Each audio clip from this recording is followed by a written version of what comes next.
A little bit different view. Today is the second video for the items in the Pensacola Interstate Fair booth, and today it's all about moringa. I'm actually in the moringa nursery bed.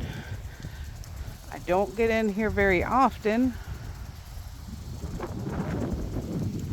but I'm harvesting the moringa. I've got these little clips. They're not made for this, but they seem to be working good. Today I'm using a rubber band to put around 4 limbs, hanging them right there so they're hung up immediately. So by the time I get in the house, I'm not distracted and lay them down like I did last time. It was awful. 2 beautiful butterflies. They love the moringa. For right now, for the sake of holding the camera, I'm just going to pull off a couple of these big limbs that I can't reach from the ground, and we'll go ahead and get those put up. We'll leave a few on there. This will probably be the second to the last harvest. Just giving you a view of what else is going on. Trying to water the compost pile. Pulled it out with the tractor. Believe it or not, that big pile of boxes is on purpose. Let them get a little bit wet, then I can pull all that tape off so it doesn't go down in the ground and any other ink. And then we use that for the composting. So this is how easy it is. No clippers are required for moringa, and it's never hurt it. So you just take it and pop it off like that.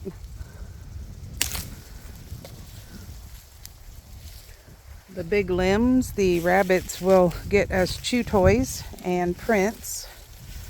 But I'm going to try to gracefully get back in the Cushman here, hopefully without documenting a fall. It worked pretty good without having to climb up in that bed.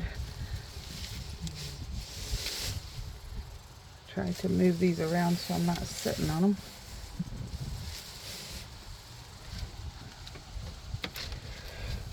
But these videos that I'm posting right now, unfortunately,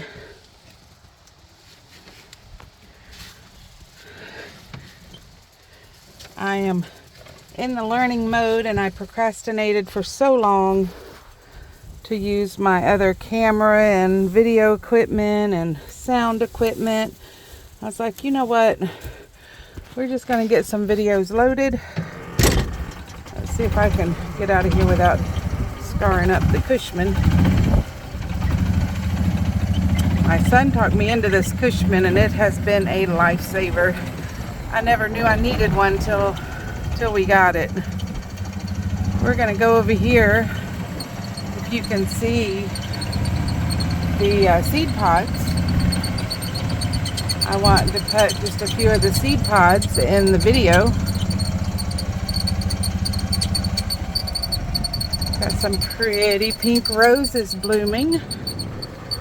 Not a rose person till I found out you can put it in tea and drink it. Now I love roses. So these are the amazing seed pods.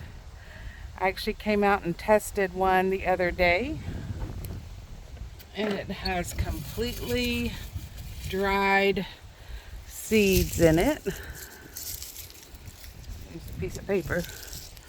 But these seeds, if I was to hold my hand up, these little wings on them were actually designed for the wind to pick them up and carry them to replant. Isn't that amazing? And so the seeds are completely dried. I started growing moringa 3 or 4 years ago. Failed a couple times. Died off in wintertime. But this last year, even though they get cut, these will be cut all the way down to the ground and then mulched around them. And what you see as weeds are going to be covered up with pine straw and leaves.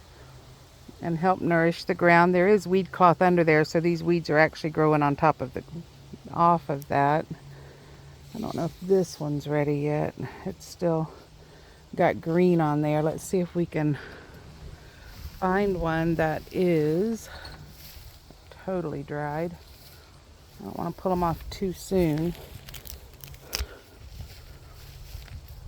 And even these, even though they were all the way cut off, they are still growing back, as you see. And this one was an accident. It actually got broke off, but it's still growing right there on the broken part. Yep, I found one. Here's one that's totally dried.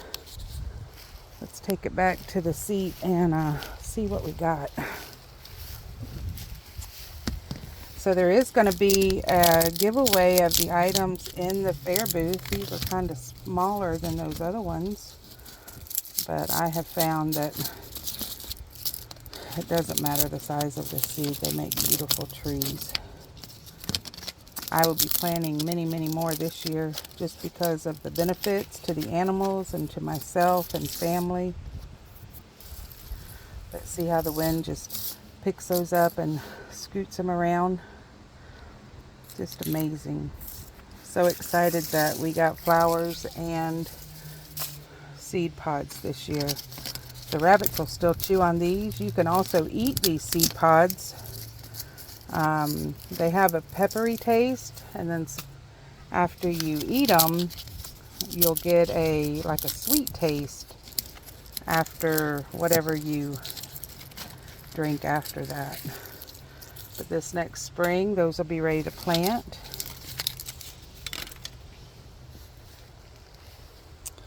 So there are going to be hundreds of seeds that I will be able to share.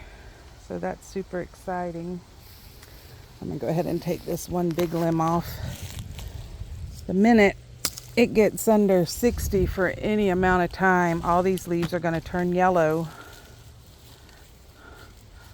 So I'm going to harvest these today, and then next week we'll harvest those. That last one down there is the red Moringa.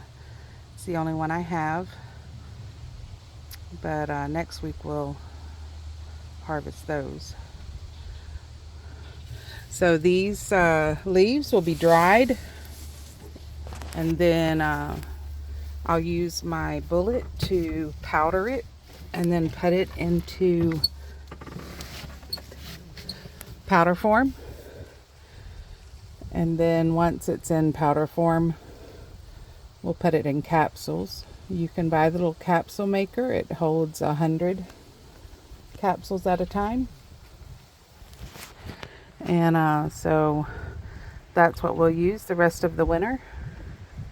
And then of course the animals get the benefits of all these stems.